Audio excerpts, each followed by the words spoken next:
and welcome to Truth Find Morning Glory. My name is Pastor Fresia Campbell, and our senior pastor, Reverend Betty King, sends her love and regards. And this morning we're going to be looking at scripture taken from Joshua 6 verses 10.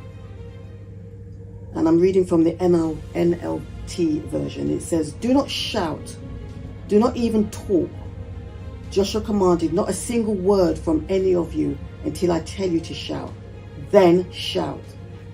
And this is the story, as you may know, of God telling the children of Israel to take down Jericho. And God was very specific about what they needed to do and how they needed to do it.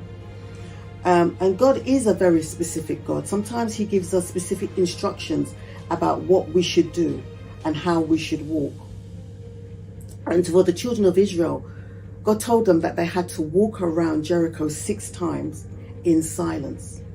So why would God ask for them to be silent? And as I was reflecting on this, and as my senior pastor was teaching on this, it could be that if they spoke, they may have talked themselves out of what God had told them to do. And sometimes when God has given us a specific instructions, we need to be silent. We need to ponder it, and we need to focus on it, and we need to do it. Because if you talk about it, if you go and talk to people that are not in agreement with the promises that God has given you, or a specific instructions, they may just talk you out of it. And so God was very clear. They needed to be silent. They needed to be in agreement, and they needed to walk around Jericho 6 times. And on the 7th time, then they would come together and with one great shout.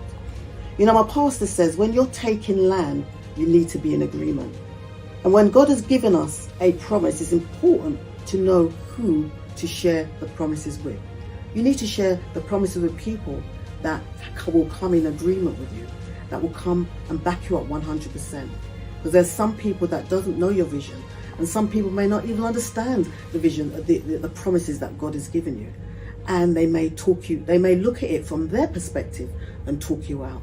So I just want to encourage you just to really just seek the Lord, listen to his instructions, and either be silent until the work's done, or find someone that will come into agreement with you 100%. God bless you.